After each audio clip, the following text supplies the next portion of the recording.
Bienvenidos sean a esta nueva conferencia en nuestro quinto ciclo de conferencias de la Red Doctoral para la Educación Mexicana. Me da mucho gusto recibirlos en este su espacio, en esta su casa. Y hoy vamos a abordar un tema muy interesante sobre cómo ser hombres y que es la segunda parte de la conferencia que estaba dictando hace 15 días la maestra Cintia Montero Recoder. Me da mucho gusto recibirla. Este es su espacio y por supuesto nuestra amiga y compañera Gabriela López estará moderándola en esta nueva etapa y en esta nueva plática que tendremos el día de hoy. Los dejo en el uso de la palabra a ambas. Bienvenidas.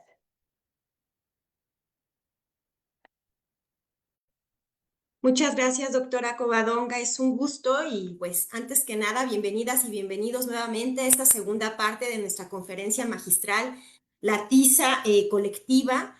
Si tuvimos un primer momento donde entendimos la urgencia y la perspectiva de género, ahora nos toca mirar hacia la parte, sumergirnos hacia la parte de un iceberg escolar.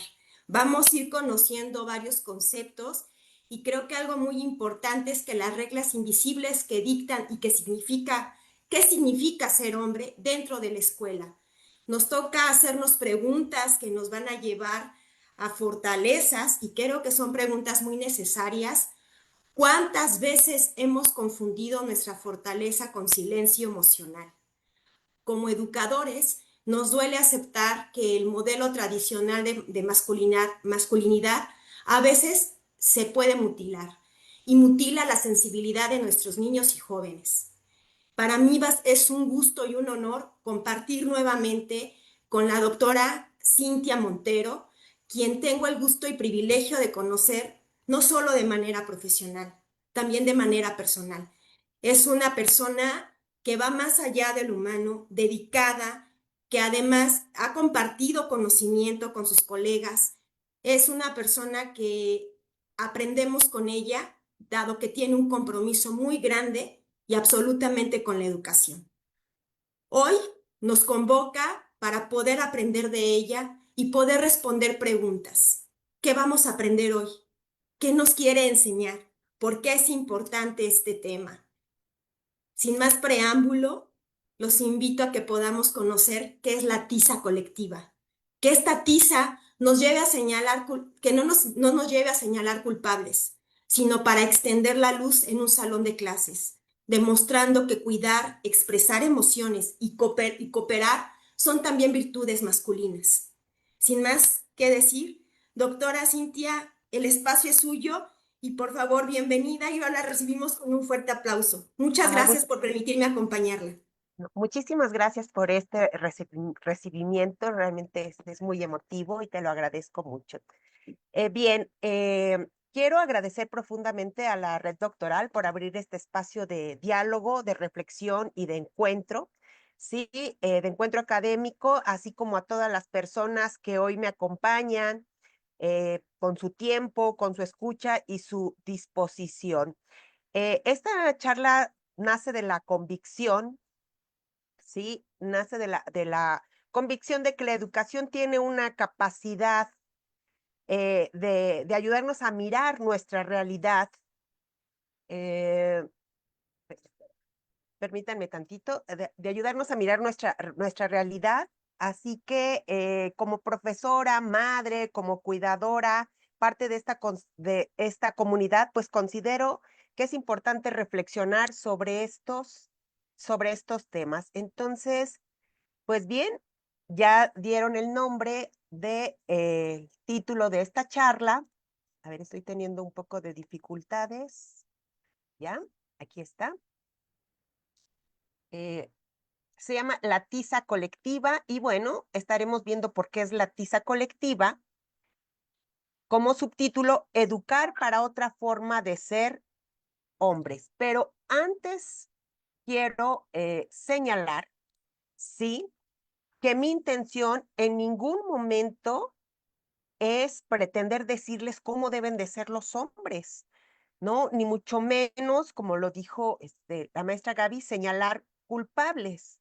Mi intención realmente es que reflexionemos sobre estas formas tradicionales en las que pues nos han enseñado, nos han educado y que también como madres pues también contribuimos en esta cuestión. Así que hablar de masculinidades no significa que eliminemos esa identidad masculina, sino cuestionar toda aquella que se ha limitado emocionalmente, ¿sí? A muchos hombres a través de toda una serie de acciones, actitudes, de frases, y que lo que han contribuido es a generar esta desigualdad y esta violencia dentro de esta sociedad. Y bueno, señalando otra vez que, pues como madre, como profesora, como ciudadana y como vecina, tengo una responsabilidad ética y humana de contribuir a esta construcción de espacios más respetuosos, empáticos y libres de violencia. Así que para mí, y estoy segura que para muchas y muchos compañeros de la red doctoral, la educación no solo consiste en transmitir conocimientos, sino implica ayudar a construir formas más sanas de convivir y de reconocer mutuamente, ¿no? Cómo podemos relacionarnos de manera digna. Así que comenzaré. Sí, tengo un objetivo y el objetivo de alguna manera lo he estado señalando en mi presentación, que es la de reflexionar por qué es importante incorporar esta perspectiva de género en la educación y aprendamos a cuestionar estos modelos tradicionales de masculinidad. Lo que buscamos es construir estas relaciones igualitarias para que tengamos espacios más seguros en la escuela, empáticos y que sean humanamente habitables. Mi trabajo consta pues de 5 apartados, ya los iremos viendo poco a poco, que es una pequeña introducción recapitulando lo que vimos y bien, voy a adentrarme para que podamos saber a qué me estoy refiriendo. Y bien, como dirían las series, ¿no? Recordemos en el episodio anterior, ¿sí? Nosotros empezamos a hablar sobre la importancia de la perspectiva de género a partir de unas cifras, ¿sí? Realmente alarmantes, donde nos señalaban que millones de mujeres, en este caso menores de edad, sufrían violencia, ¿sí? Y en ese sentido se hablaba de que 1 de cada 3 niñas, ¿no? Vivía cualquier situación de acoso, violencia, discriminación, y esto, claro, terminaría por impactar en sus procesos de aprendizaje. Así que estas cifras que señalé anteriormente nos recuerdan que esta desigualdad de género no es un problema ajeno a la escuela, sino una realidad que impacta, ¿sí? Que impacta el bienestar de nuestras estudiantas y de nuestros estudiantes. Y sí, voy a comenzar con esta metáfora de lo que es la punta del iceberg y ustedes pueden observar en esta imagen, ¿sí? Que lo que vemos es violencia, acoso, discriminación, que son situaciones e indicadores, pues que nos dicen que hay que atenderlos, que es necesario. Y es lo que vemos y que nos reflejaron estas cifras, pero realmente para poder transformar la educación, tenemos que trabajar en esta parte invisible, en esta parte que se encuentra aquí en la parte de abajo, donde hablamos de estereotipos de género, de esta masculinidad hegemónica, de mandatos de género, de miedo a mostrar nuestras emociones y las relaciones de poder. Por eso tenemos que aprender a cuestionar y a modificar estas estructuras culturales que las producen y las reproducen. La educación y la perspectiva de género deben de permitir principalmente visibilizar, ¿no? Esta parte sumergida para contribuir a estas relaciones sanas. Y en este sentido podemos retomar que podemos educar a las niñas para defenderse, para poner límites, pero si no educamos a los niños para relacionarse de una manera distinta, donde el respeto y la igualdad pues sean los principales valores y actitudes que se tengan, realmente lo que estamos atendiendo son las consecuencias y no estamos atendiendo las causas. Por eso necesitamos también trabajar con nuestros estudiantes.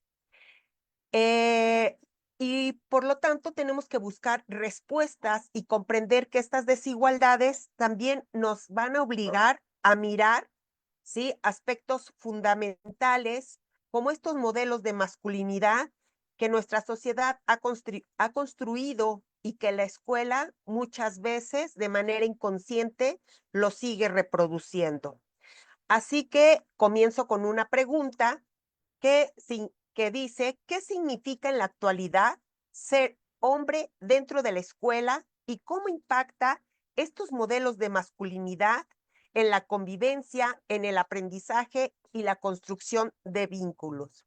Así que para responder a esta pregunta o tratando de responderla, pues necesitamos una serie de elementos que implican no solamente ver las expectativas históricas que han impuesto a los hombres, sino también hay que checar estas consecuencias que han generado estos mandatos, ¿sí?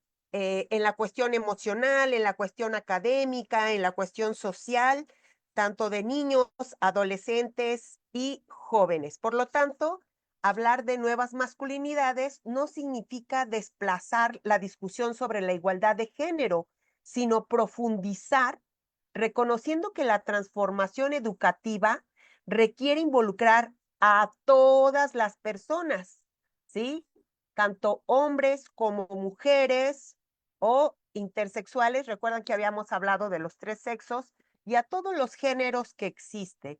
Así que para tener estas relaciones justas, respetuosas y libres de violencia, todas, todos y todes tenemos que estar incluidos, ¿sí? Por eso es importante analizar cómo han sido educados los hombres y en este sentido ver cómo se les ha enseñado a ejercer su poder y a ocultar sus emociones.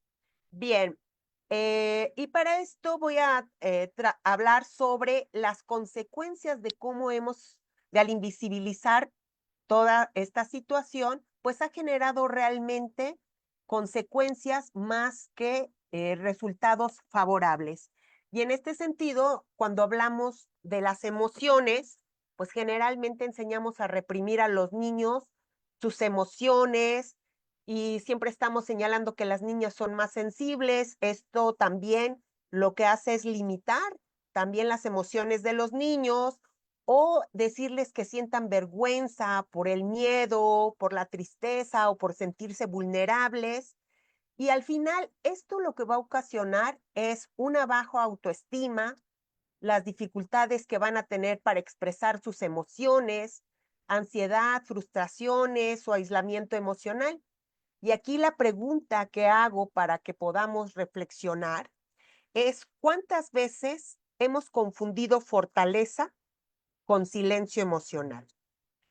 Otra de las consecuencias, ¿sí?, que tenemos por seguir manifestando o seguir trabajando con estas formas de educar a nuestros niños, ¿sí? Tiene que ver con cuestiones sociales y estas cuestiones sociales pues están vinculados en la manera en cómo nos relacionamos. Así que siempre hablamos que los hombres son líderes y que las mujeres acompañan. En mis tiempos se decía que detrás de un hombre líder, valiente, hay una gran mujer, ¿no? Hasta que después fue cambiando esta idea, pues como que detrás, al final de cuentas. Entonces, esto, al empezar a normalizar estas relaciones de poder desiguales, de limitar también la libertad de poder elegir ciertas profesiones o proyectos de vida, vamos a seguir fomentando la discriminación. Y esto, pues, termina como resultado la violencia simbólica y la exclusión, ¿no? Las dificultades también para construir relaciones basadas en el respeto y la igualdad. Y lo mismo, hay una pregunta, ¿sí? Que tendríamos que reflexionar y en algún momento también preguntarnos, ¿cuántas veces hemos confundido fortaleza con silencio emocional? Y bien, estas preguntas, pues, ustedes tendrán que buscar cómo responderlas, que nos van a ayudar a reflexionar y a entender, a cuestionarnos cómo podemos cambiar esta forma de educar a nuestros estudiantes, a nuestros hijos, sobrinos y demás. Bien, está también las consecuencias pedagógicas, ¿sí? Cuando de alguna manera también practicamos en el aula o en los salones esta manera de decir qué actividades les corresponden a los niños y qué actividades les corresponden a las niñas. Y creemos, sí, que las niñas siempre deben de estar como en esos espacios privados y los niños en los espacios públicos. Así que a las niñas se les dice que se dediquen al cuidado, a la relación, a la cuestión de la lectura, y a los niños se les dan todas las actividades deportivas cuando el deporte no tiene sexo al final, ¿no? Y los profesores pues seguimos fomentando esta división de actividades a través del género. Por lo tanto, lo que estamos provocando es una menor participación, desigualdades en las oportunidades educativas, estamos también limitando el desarrollo integral del estudiantado y estamos reproduciendo estereotipos dentro del aula. Por eso aquí la pregunta es, pues, ¿qué oportunidades estamos limitando cuando decimos qué es propio de un hombre o qué es propio de una mujer? ¿Sí? No hay límites en este sentido. Bien, pues siempre vamos a buscar, ¿sí? Que estos estereotipos que construimos de ser fuerte, que los niños no juegan con muñecas, de que los hombres mandan, van a terminar creando una carga en todos los sentidos, como ya lo vimos, tanto emocional, tanto social, y lo único que van a hacer es que eh, veamos, pues, niños con toda una serie de dificultades emocionales para su desarrollo. Pero la intención es, pues, cómo fomentamos que puedan expresar sus emociones, que puedan realizar los sueños que tengan, ¿no? Que el respeto sea uno de los valores importantes para relacionarse y que también se construya una autoestima con nuevas oportunidades de desarrollarse como persona. Así que estas normas, como lo señala Bell Hooks, ¿no? Menciona que no solamente dañan a las mujeres, sino también a los hombres porque los mutilan emocionalmente. Así que, ¿cómo vamos a poder decirle a un adolescente que resuelva sus problemas con diálogo si de niño siempre le hemos enseñado que los problemas se resuelven a golpes y que no te dejes porque si no yo te voy a dar? Entonces, aquí vienen las incongruencias, ¿sí? De lo que solicitamos posteriormente cuando hemos educado de una manera diferente. Ok, pero bien.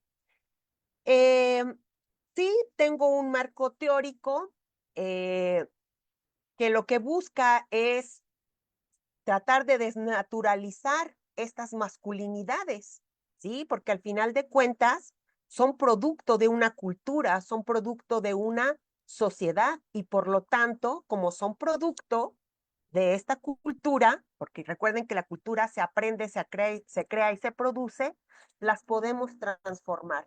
Y eso es, pues, lo padre, ¿no? O sea, no podemos continuar con esta situación de construir estas formas en cómo se han reproducido la idea de la masculinidad. Que aquí en esta imagen podemos verlo, ¿no? Pero bien, ¿cómo surge toda esta cuestión de las nuevas masculinidades? Y no surgen porque los hombres hayan cambiado repentinamente, sino porque hay toda una serie de transformaciones sociales donde sí los movimientos feministas impactaron, los estudios de género también cuestionaron estos modelos de masculinidad que parecían naturales. Así que cuando hablamos de masculinidades, como lo señalé la vez anterior, no estamos hablando de una moda, sino de una propuesta que pretende eliminar o sustituir. No estamos hablando de una moda ni tampoco de sustituir identidades masculinas, ¿sí? Sino más bien es un campo de reflexión que surge al cuestionar la idea de que no solamente existe una forma de ser hombres, ni es la única forma de ser válida de ser hombres. Así que voy a mencionarles algunas autoras y algunos autores que hablaron sobre esta cuestión, principalmente trabajando que la masculinidad no es una condición natural, ¿sí? Sino es una cuestión que puede ser un objeto de estudio para poder transformar.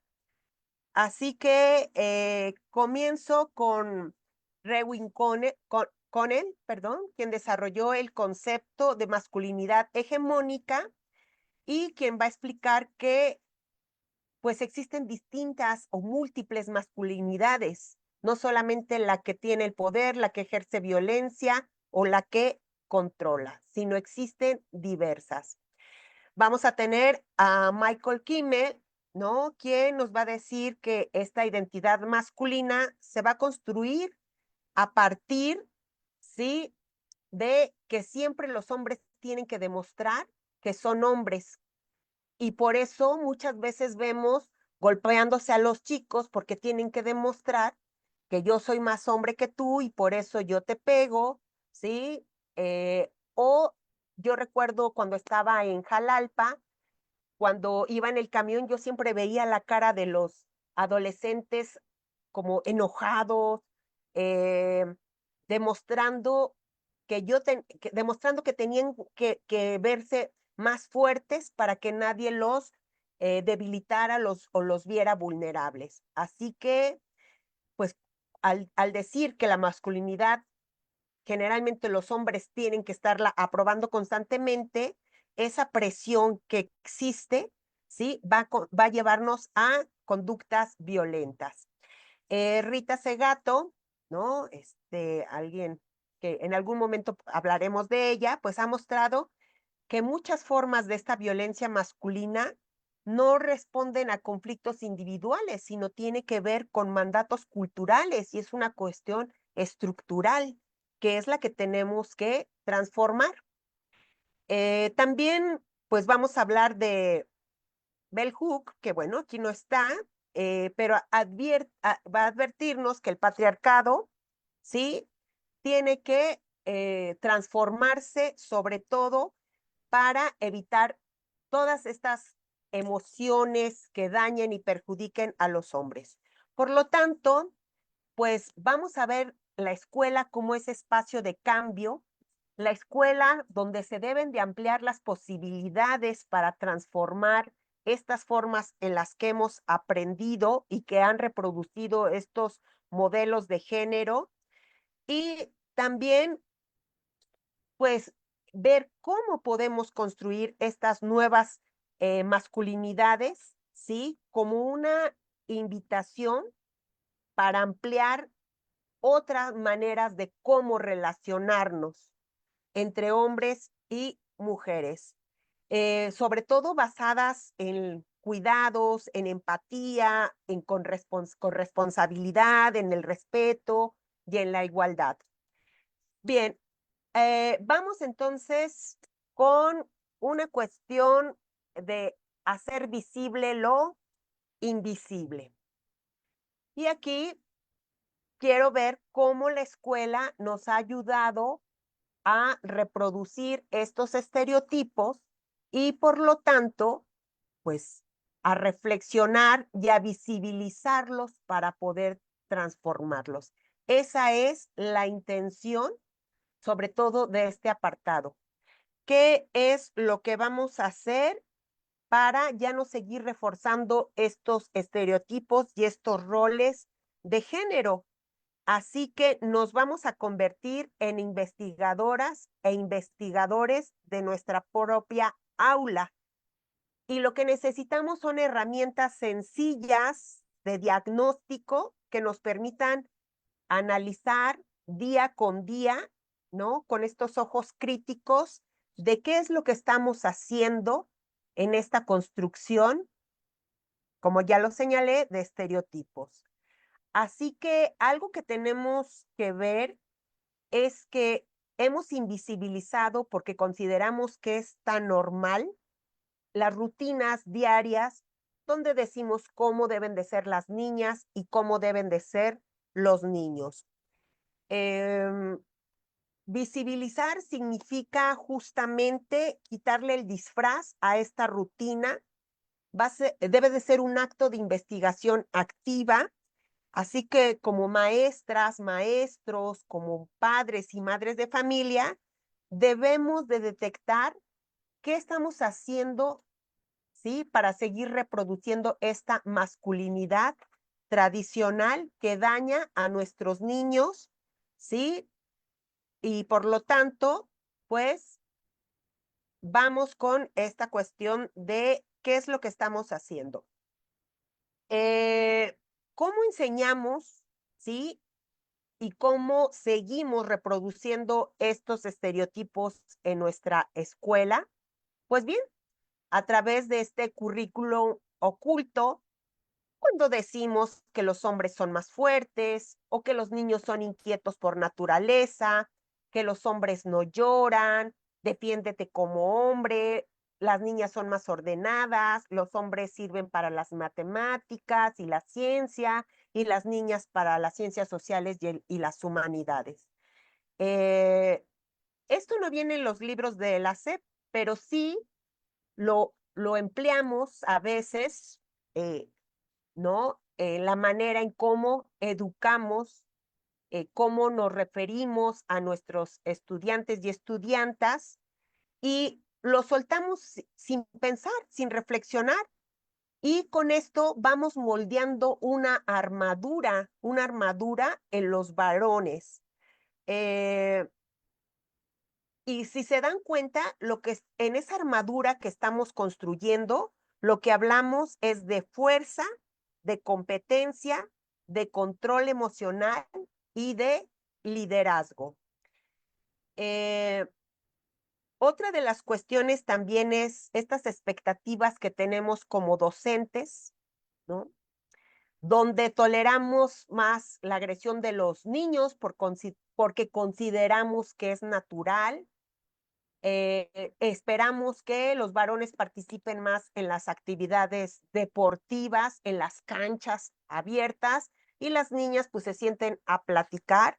Y rápido les voy a contar una anécdota, ¿no? Ya de personas adultas, y tiene que ver con una actividad que hace pues un par de semestres, una actividad sindical, se estaba construyendo pues para todos y era de yoga. Entonces señalaron que no, que si era para yoga, pues solamente las maestras tenían que asistir.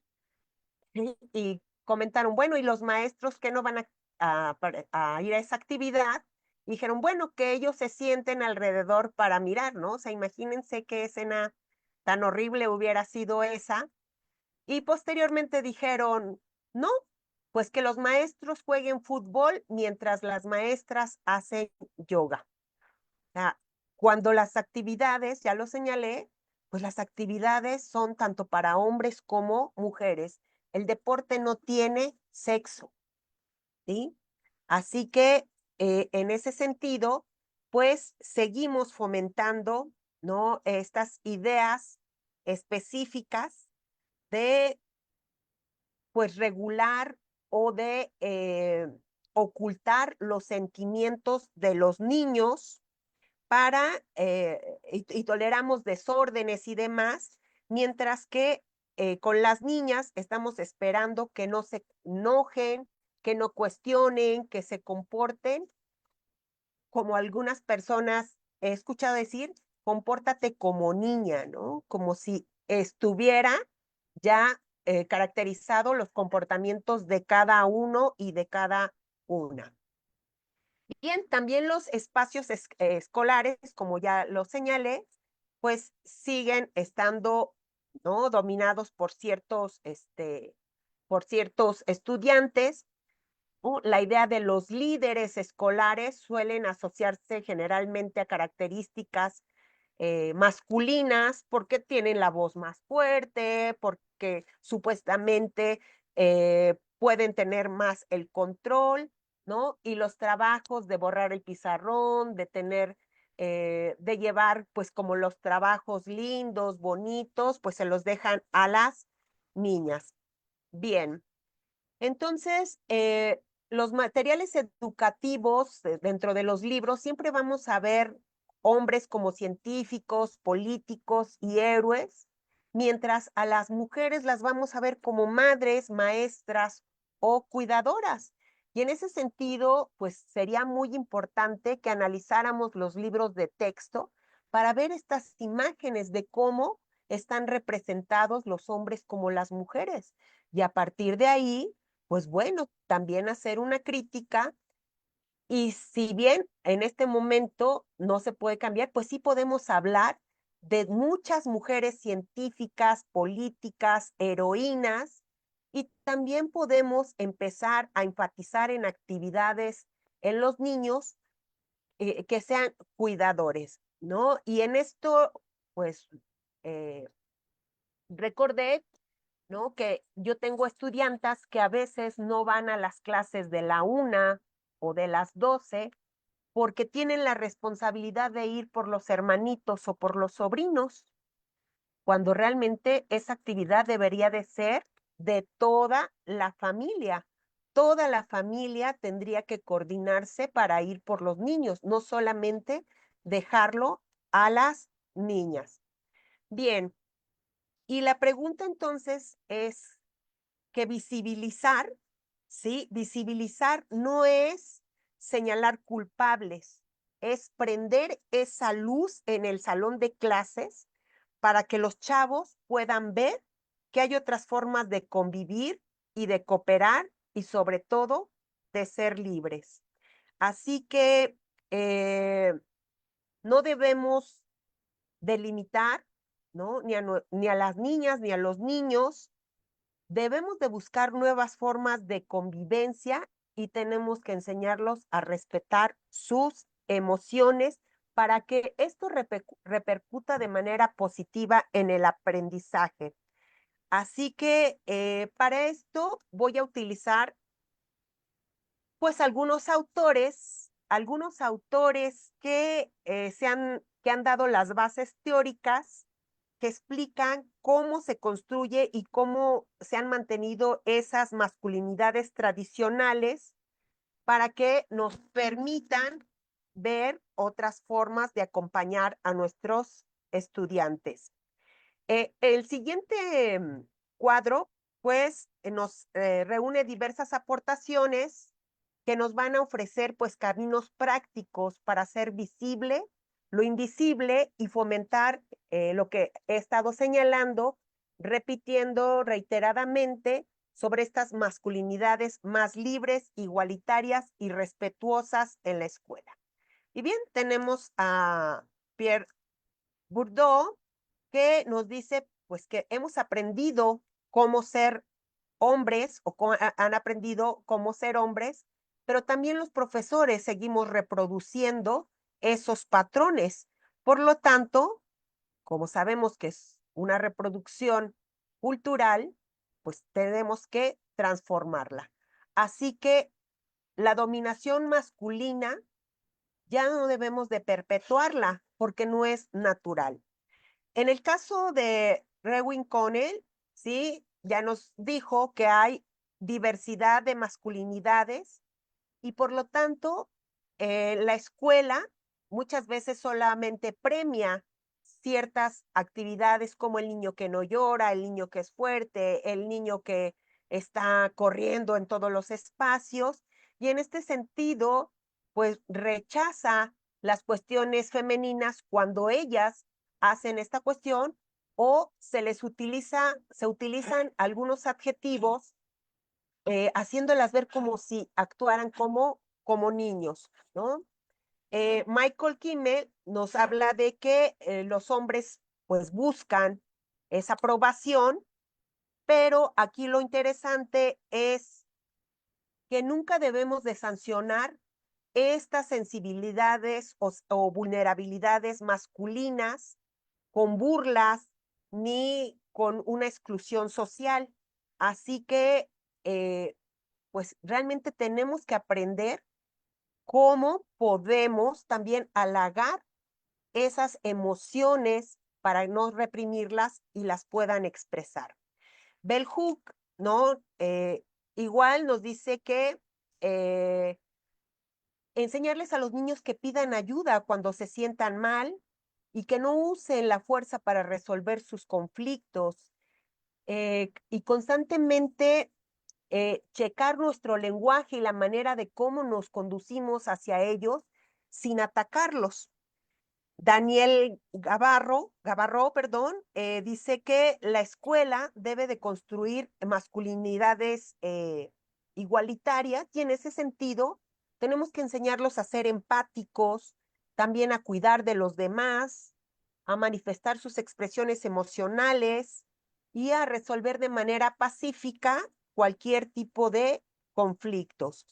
Y por último tenemos a Marina Subirats, que dice que la escuela mixta al final de cuentas, pues no resolvió los estereotipos ni los roles, sino que siguen presentes. Por lo tanto, ella propone una educación coeducativa real para que se vayan transformando estas maneras de actuar. Así que lo interesante es cómo los enseñamos a relacionarse de una manera diferente. Y bien, Maestra Cintia, perdón, antes de avanzar, me gustaría ir como recapitulando porque creo que ya hemos ido avanzando con bastante información y nos ha dado datos muy importantes y creo que es importante ir como retomando algunos conceptos que usted ya ha dado y que no se nos vaya, también para que la gente del foro vaya tomando y vaya tomando nota de sus posibles preguntas. Quisiera retomar la importancia de este marco teórico que usted nos está compartiendo y que ha dejado claro que la masculinidad también es una construcción social e histórica.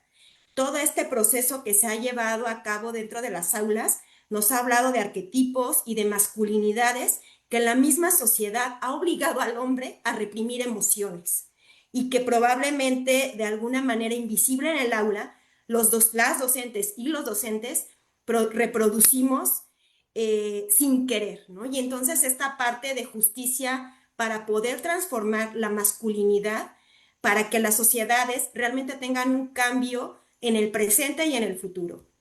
Y quiero retomar dos conceptos. Uno de ellos de Michael Kimmel, me gustó mucho esta parte de cómo habla desde que el mismo hombre ha hecho que los hombres se callen, ¿no? La misma masculinidad. Y no es un concepto, yo me quedo con este concepto de que los mismos hombres cargan una mochila de masculinidad donde el semáforo de género, también para los hombres, hay algo que debe trabajarse en el aula. Las maestras y los maestros, ¿qué estamos haciendo para transformar estas masculinidades y generar un nuevo concepto de masculinidad y de construcción dentro de una sociedad? Y retomo un poco lo que dice Rita Segato, y aquí es algo que pudiera ser a debate y que invito al público a poder reflexionar y que nos hagan llegar sus preguntas. ¿Qué podemos ver de Rita Segato? Desde el mandato de la masculinidad ha obligado al propio hombre a mutilarse de su propia sensibilidad. Y creo que este proceso nos ha invitado usted ya cómo podemos irlo trabajando con algunas frases, incluso el cambio de lenguaje que ya debemos de tener para poder empezar a tener un discurso directamente en el aula, es volver la sensibilidad, pero no desde la parte, ay, vuélvete sensible, no, sino vuélvete sensible consciente de las prácticas que tienes para quitar y evitar los arquetipos y evitar todos estos conceptos que nos vuelven a tener como esta parte que usted llamó de invisibilidad o de mitigar algunos conceptos que se tienen. Entonces, invito al público, ya con toda esta información que nos ha dado usted, para poder ir haciendo la parte de preguntas. Claro que sí. Adelante, por favor. Ya creo que ya estamos resumiendo de algunos conceptos que pudieran irnos preguntando. Gracias, maestra Cintia. No, gracias a ti.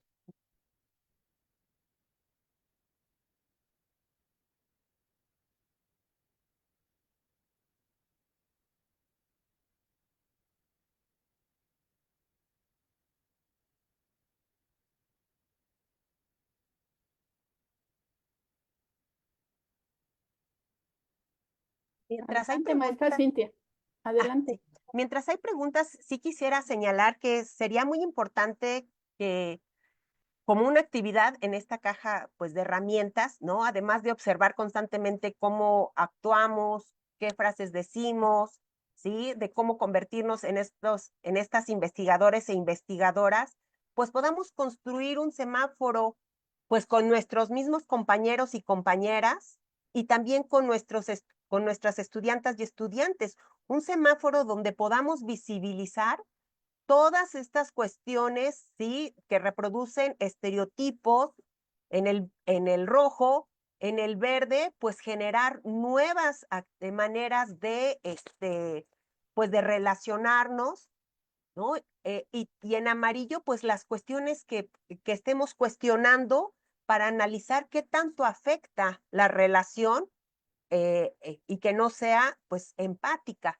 Y también sería muy importante que empecemos a generar otro tipo de reconocimientos, pues al alumno que ayuda, o al estudiante, perdón, que ayuda a otros estudiantes, al estudiante que apoya o es empático con sus compañeras o sus compañeros, al estudiante también que pues colabora con todas y con todos sin importarle, y también empezar a rolar toda una serie de actividades que si le generábamos a los chicos todo esto, pues empecemos también a decir, a ver, las niñas también son líderes, las niñas también se van a encargar de organizar tales elementos y estar constantemente, ¿sí? Dando una serie de papeles sin que importe el género, sino que todas y todos, perdón, puedan construirse de manera distinta y vean también, pues, qué habilidades tienen, se empiecen a conocer.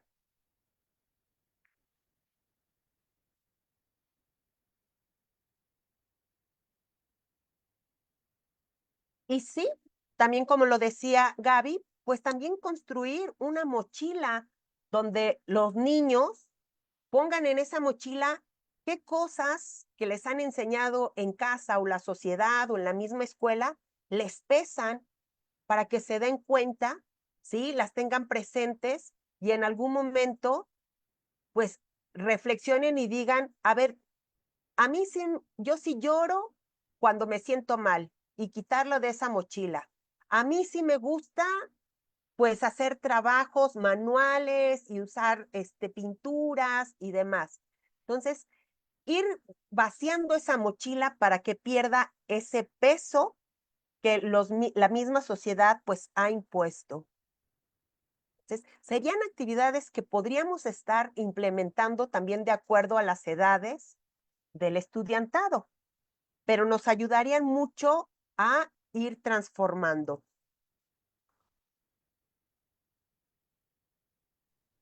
Maestra Cintia, empezaron a llegar ya comentarios, creo que algunos relevantes.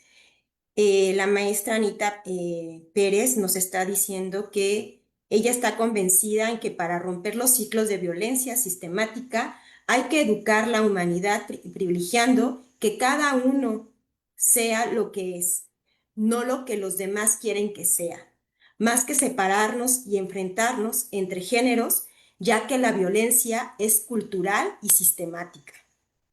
La maestra Tere Luna, bueno, ella hizo dos comentarios que uno lo voy a retomar porque dice que la educación, todo este proceso empieza desde casa y que el aula solamente es reforzar. Entonces, también desde el hogar tenemos los papás que tener cuidado qué estamos manejando y cómo estamos construyendo este concepto de masculinidad desde el hogar. También el maestro Eleazar Islas, en muchos casos, por más acciones que se hagan en las escuelas, cuando llegan los alumnos a sus hogares, todo se va al piso por la masculinidad tan arraigada que tiene que prevalecer. Nuestra cultura, donde está presente la presencia de los abuelos, padres y demás familiares, varones sumándose al protagonismo de las abuelas, tías y demás. Creo que este comentario es realmente relevante. La maestra Tere Luna nuevamente recuerdo en una investigación en donde efectivamente las niñas eran relegadas de estudiar matemáticas. Bueno, ahorita no se ve aquí directamente el comentario, pero hubo un comentario que llega de un compañero, también maestro, donde él refiere que su abuelo quería ser piloto, pero el abuelo le dijo que no porque él tenía que ser proveedor y lo obligaron a estudiar contabilidad. Entonces, también estos sueños, que si el hombre tiene un sueño, no porque tú tienes que proveer y económicamente vas a hacer el sustento, incluso hasta sus sueños académicos también se ven truncados a partir de este concepto de que se tiene de que son proveedores. Sí, exactamente. Entonces, yo creo que algo que, si bien lo señala, ¿no? En la familia también se siguen reproduciendo, pues, estos estereotipos. Nosotros como educadores tenemos que, eh, pues, hacer que también nuestros estudiantes en ese pensamiento crítico que estamos construyendo, también reflexionen y a ver, y en algún momento digan, no, esto que estoy aprendiendo en casa lo puedo modificar, lo puedo transformar, ¿no? Las cosas no son así Y y eso es maestros, lo importante. Ujú. exacto. Ahorita referente a este tema, yo tengo una pregunta. Dentro de su experiencia, ¿cuáles son las principales resistencias en las que usted se ha enfrentado a partir de todo este conocimiento que ya tiene? ¿Cuáles son las principales resistencias que ha podido identificar? Ay, excelente pregunta, Gaby. Fíjate que sí, cuando hablamos de este tema, ¿no? Pues el grupo de personas de repente dice, pero también los hombres viven violencia. Claro, también viven violencia, pero si comparamos estadísticas, hay una gran diferencia, hay una situación sistemática, ¿no? De agresión hacia la mujer. En algún momento si podemos ver los casos de feminicidio, asesinan a una mujer o matan a una mujer por ser mujer. Y en el caso de los hombres, pues muchas veces se pelean por demostrar su masculinidad, su virilidad, ¿no? Y son elementos diferentes. O sea, la situación es completamente distinta. Otra de las cosas también es perder privilegios, ¿no? Perder esos privilegios de que yo, como varón, pues tengo los derechos de tener un mejor puesto, tengo los derechos a lo mejor de ganar mejor que una mujer, de poder lograr, eh, pues ciertas expectativas en el ámbito público, y eso también es parte de una resistencia, o la resistencia también, ¿no? De creer que son asuntos que solo conciernen a las mujeres y que no tienen que ver nada de ellos, porque así está establecido de manera natural, ¿no? O también social. Y por eso hay todavía seguir en los argumentos de que las mujeres son débiles, que las mujeres son emocionales, que las mujeres realmente siempre están como en otras cuestiones más enfocadas a su hogar, ¿no? Y en ese sentido es no creer, ¿no? Que la situación se pueden transformar. Entonces son como ese tipo de situaciones, ¿no? Que constantemente, pues, visualizamos. Hay otra cuestión que está muy relacionada con el transporte público. El hecho de que haya espacio para mujeres, pues no es una cuestión de privilegio, es una cuestión que tiene que ver con un contexto donde hay violencia, donde hay acoso y por lo tanto, sí, se dan estos espacios para que la situación, pues para que no vivan este constante acoso, esta constante violencia. Y aquí lo importante es entonces empezar a luchar por estas nuevas masculinidades para que mujeres y hombres vayan sin ningún problema, ¿sí? De sentirse violentadas. Entonces, eso es otro de los elementos, ¿no? El considerar que las mujeres tienen ciertos privilegios y no, simplemente corresponden a un contexto, ¿sí? Actual.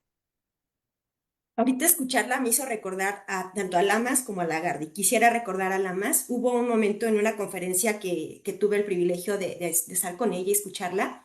Decía que una de las principales resistencias es porque también decían, pues es que matan a más hombres que a mujeres, ¿no?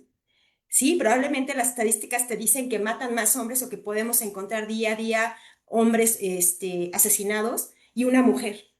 No recuerdo con precisión las estadísticas que nos daban, pero decía, ¿cómo es ese proceso o cómo encuentras la mutilación de la mujer? La mujer fue torturada y el hombre, hubo un momento en el que sí pueden matarlo, pero también incluso hasta en un asesinato, trasciende más allá hasta la violencia. ¿Por qué mutilar, asesinar y a una mujer lastimarla y violentarla, incluso hasta al momento de morir? Lagarde, cuando recibe el doctorado, un honoris causa, de verdad, cuando le escucho el discurso que da como, al recibir esto, y habla que en su momento, cuando ella empieza a hablar de la lucha de la feminidad, del feminismo, de la inclusión también de nueva sociedad, de estos nuevos conceptos, cambios de paradigma que se tienen en la sociedad, ella se encontró con muchas resistencias, pero ella dijo que hablar de feminismo era hablar de humanidad y que trasciende más Exactamente. allá, porque el feminismo vino a traer políticas, reestructuras en toda la política de nuestra sociedad como hombres y mujeres. Entonces también estas resistencias que se han dado, también tenemos que ver que nos han traído cosas muy positivas, aunque han pasado muchas mujeres y muchos hombres también en el camino que se han unido a la lucha. Creo que esta parte nos lleva a tener una autoevaluación. Y ahí me lleva otra pregunta que quisiera hacerle, maestra Cintia, aprovechando todo el conocimiento que tiene. Sí. ¿Qué ejercicio de autoevaluación? La sesión pasada usted empezaba ya a hablar como una biografía, si recuerda, como parte del cierre que fuimos haciendo. ¿Qué ejercicio de autoevaluación nos aconseja a las y los docentes para saber que tenemos que llevar a este nuevo concepto de masculinidad y no caer en este punto ciego y decir, disfrazando, ay, sí hablo de género, estoy construyendo, y caer en arquetipos? De forma breve, ¿qué ejercicio de autoevaluación nos aconseja usted? Bueno, en este sentido, yo creo que es muy importante ser muy conscientes de de cómo actuamos en el aula, ¿no? Y darnos cuenta de conocer cuáles son esos estereotipos e ir haciendo así como creo que hacen sus bitácoras, ¿no? A ver, yo estas semanas yo veo que nada más le dejo tales actividades a los niños o a las niñas y al irlas revisando, visibilizando, uno se va a ir dando cuenta de qué es lo que estamos reproduciendo, ya que seamos conscientes, porque eso es lo primero, observar y ser conscientes. Y a partir de tener esa conciencia, empezar a ver cómo transformamos estas maneras de relacionarse o estas nuevas formas de ser hombre o mujer también en estos casos. Y yo creo que también sería muy importante que el trabajo no fuera individual, sino que lo hiciéramos entre pares, ¿no? Que comentáramos qué es lo que observamos entre nosotras, entre nosotros, que también hagamos como una serie de códigos de ver, a ver, yo me percato que hago esto, que no sé, que constantemente yo le digo a las niñas que estén tranquilas, que las niñas deben de ser bonitas y demás, ¿no? O cosas así que en algún momento pues se puedan manejar, ¿no? Como estas frases lindas, pero que al final terminan generando desigualdad, este, y podamos compartirlas. A ver, yo hago esto, ¿tú qué haces? Y empezar a visibilizar, ¿no? Pues cómo podemos trabajar para ir cambiando y que no sea de manera individual. Por eso decía la tiza colectiva, porque tiene que ser entre todas y todos, no puede ser un trabajo individual. No sirve que solamente tú, Gaby, cambies las cosas, ¿no? Cuando pues los niños y las niñas conviven con más niños y niñas y en ese sentido, pues esto tiene que ir creciendo, no solamente un determinado grupo, pues va a tener esos cambios. Por eso, pues no sé, la verdad, yo no sé cómo funcionen las reuniones técnicas, ¿cómo se llaman? Se me fue el nombre.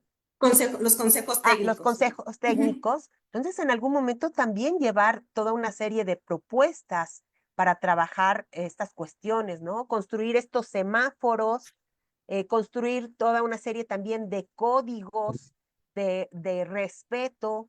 ¿Qué consiste ese respeto? Donde se visualice la igualdad entre niñas, entre niños, entre maestras, entre maestros, porque no solamente esa violencia o esas nuevas maneras de masculinidad la tenemos que construir en nuestro estudiantado, sino también entre nosotras y entre nosotros como profesores, ¿no? Que eso también resulta, pues a veces un poco de conflicto. Por eso al principio, pues me disculpé diciéndoles que pues mi intención no es venir a decirles cómo deben de comportarse, sino es una persona que busca una maestra, una madre, una ciudadana que lo que está buscando es que reflexionemos para transformar esta sociedad, ¿no? Entonces, Exacto. también entiendo que pueda ser molesto que yo venga y hable sobre este tema, que sería otra cuestión, ¿no? Al final también de rechazo y pues de decir, a ver, no, ¿quién es ella? Es, y creo que, bueno, desde el primer capítulo que tenemos ya con usted, este es un segundo capítulo y hay comentarios de que este tema tendrá que tener un tercer capítulo. O sea, de verdad, es un tema que está interesando mucho a nuestras y a nuestros docentes. Un primer comentario de la doctora Ivette Olmedo dice, nada mejor que el ejemplo para que todos estemos cerca de nosotros y no solo de los alumnos, sino que también el ejemplo entre nosotros, maestras y maestros, eso pueda desencadenar. Creo que es una buena forma también de autoevaluación. La doctora Marcela Mora, es un poco largo el comentario, pero voy a tratar de resumirlo porque da datos muy importantes sobre precisamente el artículo y cómo se está viendo desde la ley. La masculinidad en la educación formal se refiere a cómo la escuela influye en la construcción de identidades, valores y comportamientos de los hombres. Actualmente el enfoque educativo mexicano busca promover masculinidades igualitarias, libres de violencia y de estereotipos de género. Sin embargo, el currículum oculto es más importante y creo que retomo un poco lo que dice la maestra Olvero. ¿Cómo estamos dando el ejemplo dentro de nuestras instituciones educativas? En el artículo tercero constitucional establece que la educación debe basarse en la dignidad humana, los derechos humanos y la igualdad sustantiva. Finaliza con la relación y con relación a la Ley General de Educación que establece que la educación debe ser inclusiva, con perspectiva de género y libre de discriminación y violencia. También busca eliminar estereotipos de género y promover la igualdad de oportunidades para todas las personas. Y también refiriéndonos a esta parte, la maestra Anita Pérez dice, la verdad me conmueve su comentario, dice, los crímenes de odio son producto de una sociedad enferma. Y hablar de sociedad enferma me lleva a estructurar una última pregunta para usted, maestra Cintia, aprovechando el conocimiento que tiene. ¿Cómo podemos involucrar a las familias porque uno de los docentes nos decía, todo el trabajo que hacemos en las instituciones educativas puede ir bien, pero nuestros estudiantes y nuestras chicas regresan a casa. ¿Y qué pasa en el hogar? ¿Cómo podemos empezar desde su experiencia? ¿Qué recomendación nos da para poder hacer que las familias se involucren con esta nueva perspectiva que usted nos está invitando de esta tiza colectiva? Bien, bueno, siempre he pensado que los cambios a veces no son de manera rápida, sino paulatina. Y creo que si empezamos a trabajar con estos pequeños y estas pequeñas, ellos podrán también ir transformando su sociedad. Y en ese sentido, pues ya hablaremos de familias con una manera diferente de ver qué es una mujer y qué es un hombre, hablando de cuestiones de género. Pero también podemos utilizar pues estas herramientas de invitar a los padres de familia, a las madres de familia, y hablarles sobre estos temas, enseñarles, compartirles de también cuánto daño estamos ocasionando, ¿no? Al cargarlos con todos estos roles y estereotipos, generándoles, al final de cuentas, situaciones donde sus emociones no afloran, donde los estamos castigando. En ese sentido, pues ¿cómo se llama esto? Bueno, nosotros no lo tenemos, pero lo de padres de familia, también hay en las escuelas, ¿no? Esto de eh, padres de familia, ¿cómo se llama? Las pláticas que se le dan a los padres de familia. Si alguien del público, por favor, nos ayuda, son de las reuniones con los Con, consejos escolares, ¿no? Ajá, pero además con los padres de familia hay otras, ¿no? Pláticas o charlas con los padres y madres de familia. También sería un tema que tendríamos que estar trabajando. Y yo creo que también podríamos dejar, pues, actividades colectivas con la familia o juegos colectivos con la familia, donde puedan también visibilizar esta cuestión, ¿no? O sea, llévense la mochila a casa y díganle a su papá, a ver, papá, ¿qué elementos te molestan a ti de lo que te enseñaron como ser hombre? Oye, entre los dos ir construyendo. Entonces, creo que sí podemos ir trabajando estas cuestiones. Sí, comento, los cambios siempre pienso que son lentos, pero tenemos que ponernos a trabajar desde este momento, ¿no? Y sobre todo, pues con nuestros pequeños y pequeños, para que ellos al final sean, pues, el futuro de de relaciones completamente diferentes, ¿no? Maestra Cintia, de verdad creo que este tema me da, de verdad nos falta tiempo, pero muchas gracias al público, doctora María Teresa, doctor Eliazar y doctora Gina, porque nos dan la respuesta, escuela para padres o taller A para escuela para padres. padres. Entonces Así es. nos dan la respuesta y quisiera ir cerrando. Por mi parte, es como esto de que es necesario que tomemos conciencia del uso del lenguaje que tenemos en nuestras aulas y que las risas a veces de nervios es seguir incentivando a que los arquetipos que queremos ir rezagando se mantengan. Creo que nos está dando una gran lección, doctora Cintia, y creo que yo me quedo con que no tengamos miedo a aligerar la mochila de nuestros estudiantes. Vamos por una vía pedagógica en nuestras escuelas que conviertan y que transformen los espacios seguros, empáticos y humanizantes.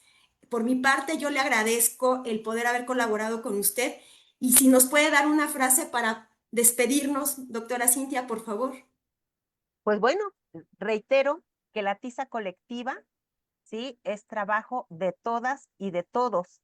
Y en este sentido, incluir madres y padres de familia y que no olvidemos que pues somos maestras, maestros, madres, padres, vecinas, vecinos, y al ser parte de una comunidad, también es nuestra responsabilidad transformar esta sociedad en el papel que estemos jugando. Y pues yo Me atrevo a agradezco. aplaudirle por todo el Ah, público que nos están viendo, que no dejan de llegar comentarios. Una disculpa por no poderlos leer todos, pero yo después espero que usted los pueda ver y pueda responderle a cada una y uno de los que les están aquí pendientes de usted. Muchas Pues yo te gracias, agradezco mucho, doctora Gaby. Cindy. Muchas Muchísimas gracias, gracias. Gaby, por esta excelente moderación y por supuesto a nuestra ponente, la maestra Cintia Montero Recorde, muy interesante cómo juntos podemos ir construyendo una comunidad diferente. Y ese es el motivo que nos reúne en estas dos conferencias que nos ha hecho favor de estar aquí en nuestro espacio. Y bueno, pues invitarles a nuestra próxima sesión, que será el miércoles a las 8:30 en el programa, en el quinto ciclo de conferencias de la Red Doctoral para la Educación Mexicana. Este es su espacio, esta es su casa y aquí los esperamos con más conferencias interesantes de nuestros alumnos, de nuestros compañeros, de nuestros maestros y de todo aquel que quiera participar. Les deseamos que sean inmensamente felices y nos vemos la próxima semana.